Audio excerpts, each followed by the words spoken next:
ဟုတ်ကဲ့မင်္ဂလာပါဒီကနေ့မှာတော့အာရှယူဆက်ကွန်ဖလားခြေစစ်ပွဲဝင်ရောက်ရှင်ပြိုင်မဲ့မြန်မာအသင်းရဲ့ပွဲချိန်နဲ့အုပ်စုခြေနေကိုတင်ပြပေးလိုပါတယ်မြန်မာနိုင်ငံကအင်ရှင်ဖြစ်လက်ခံကျင်းပမဲ့အာရှယူဆက်ကွန်ဖလားခြေစစ်ပွဲအုပ်စုကြီးရဲ့ပွဲစဉ်ချိန်စရာတွေကတော့ပေါ်ထွက်လာပြီဖြစ်ပါတယ်မြန်မာအသင်းနဲ့အာဖဂန်နစ္စတန်နီပေါအိုမန်ဆီးရီးယားတို့နဲ့အုပ်စုတွေကြာရောက်လျက်ရှိပါတယ်ပထမဆုံးပွဲစဉ်ဖြစ်လာမဲ့နိုဝင်ဘာ22ရက်နေ့မှာအာဖဂန်နစ္စတန်အသင်းနဲ့ရှင်ပြိုင်မှာဖြစ်ပါတယ်24ရက်နေ့မှာတော့နီပေါ28ရက်နေ့မှာအိုမန်30ရက်နေ့မှာတော့ဆီးရီးယားအသင်းတို့နဲ့ရှင်ပြိုင်ကစားသွားမှာဖြစ်ပါတယ်မြန်မာအသင်းရဲ့ပွဲချိန်အားလုံးကိုညနေ4နာရီမှာစတင်ကစားမှာဖြစ်ပါတယ်အာရှဖလားခြေစစ်ပွဲဝင်ရောက်ရှင်ပြိုင်တဲ့အုပ်စုပေါင်းကတော့9အုပ်စုရှိတာဖြစ်ပါတယ်အုပ်စုပထမရရှိတဲ့9သင်းဟာခြေစစ်ပွဲအောင်မြင်မှာဖြစ်ပါတယ်အုပ်စုတိုင်းရဲ့အဆင့်မှာတော့အင်ရှင်ကာတာပါဝင်2025ခုနှစ်ဘိုးဆွဲခဲ့တဲ့ဥဇဘက်ကစ္စတန်ဒုတိယရတဲ့ဆော်ဒီအာရေဗီးယားဆီမီဖိုင်နယ်တက်ရောက်ခဲ့တဲ့တောင်ကိုရီးယားနဲ့မြောက်ကိုရီးယားကွာတာဖိုင်နယ်ထိရောက်ခဲ့တဲ့ဂျပန်တာဂျစ်ကစ္စတန် UAE နဲ့အင်ဒိုနီးရှားတို့ဟာ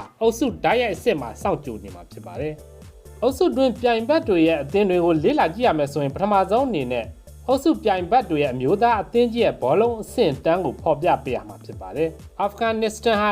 162နီပေါကတော့182အိုမန်က89ဆီးရီးယားကတော့89မြန်မာကတော့163အဆင့်ဖြစ်ပါတယ်။တကယ်တမ်းမှာဆိုရင်တော့အသင်းငယ်တွေရဲ့ခြေစွမ်းဟာ FIFA ranking နဲ့တော့သက်ဆိုင်မှုမရှိပါဘူး။ဒါပေမဲ့နှိုင်းယှဉ်ကြည့်လို့ရအောင်တင်ပြပေးခြင်းဖြစ်ပါတယ်။အသင်းငယ်တွေဟာအသက်ကန့်သတ်ချက်ကြောင့်ပြိုင်ဆိုင်မှုပြင်းထန်လေးရှိကြပါတယ်။မြန်မာအသင်းရဲ့လက်ရှိအနေအထားကိုကြည့်မယ်ဆိုရင်မျှော်လင့်ချက်ရှိနေပါတယ်။ကျောင်းကတော့ပွဲကြိုပြင်ဆင်မှုအနေအထားကိုကြည့်မယ်ဆိုရင်ထိုင်းယူဆက်ခွန်ဖိတ်ခေါ်ပလားပွဲမှာကြေးတစိမ့်စုခုခဲ့တယ်လို့တရုတ်ယူဆက်ခွန်အသင်းနဲ့ခြေစမ်းပွဲ2ပွဲကစားခဲ့ပါတယ်။ဒီလိုကစားရမှာတပွဲနိုင်တပွဲရှုံးရလက်ဆောင်ချင်းပေးထားပါတယ်။ပထမပွဲစဉ်မှာ၄ဂိုးပြတ်နဲ့အရေးနှိမ့်ခဲ့ပြီးဒုတိယပွဲစဉ်မှာတော့2-0နဲ့ပြန်လည်အနိုင်ယူခဲ့ပါတယ်။ဒါကြောင့်ကျွန်တော်တို့အသင်းရဲ့ခြေစွမ်းပိုင်းအကောင်းဆုံးအနေအထားမှာရှိတယ်လို့ဆိုရမှာဖြစ်ပါတယ်။ဒါပြင်ကျွန်တော်တို့အိမ်ကွင်း practice ရှေ့မှာစွမ်းဆောင်ရည်မြင့်မားစွာကစားနိုင်မလားဆိုတာတော့စောင့်ကြည့်ရမှာဖြစ်ပါတယ်။ဒါပြင်မျိုးသားအသင်းအတွက်တွန်းအားတစ်ခုလည်းရှိနေပါသေးတယ်။အဲဒါကတော့မျိုးသမီးယူဆက်ခွန်အသင်းကပြီးခဲ့တဲ့ပြိုင်ပွဲမှာအာရှဖလားခြေစစ်ပွဲအောင်မြင်အောင်စွမ်းဆောင်နိုင်ခဲ့တာဖြစ်ပါတယ်